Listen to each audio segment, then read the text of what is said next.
আজকের সোশ্যাল মিডিয়ার ভাইরাল ট্রেন্ডগুলোর আগেও 2000 দশকেও এমন কিছু ট্রেন্ড ছিল যা মানুষকে পাগল করেছিল। চলুন সেই হারিয়ে যাওয়া ট্রেন্ডগুলো মনে করে নস্টালজিয়ার সফরে বেরিয়ে পড়া যাক। ফ্ল্যাশ গেমস, বাবল ট্রাবল আর ক্লাব পেঙ্গুইনের খেলা কি আপনার মনে আছে? মিনি ক্লিপ আর অ্যাডিকশন গেম ছিল স্কুল ছুটির পরের সেরা টাইম পাস।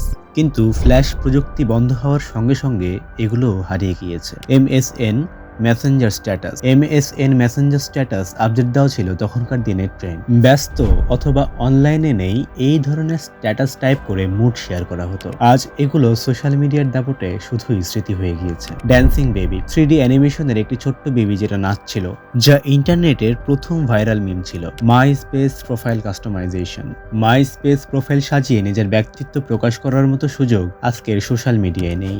তখন নিজের পছন্দ মতো মিউজিক আর থিম যোগ করা যেত এখানে। এটা এখন শুধুই নস্টালজিয়া। এই ট্রেন্ডগুলো কি আপনার ছোটবেলাকে মনে করিয়ে দেয়, নাকি এগুলো নতুন শোনাচ্ছে? কমেন্টে জানাতে ভুলবেন না কিন্তু।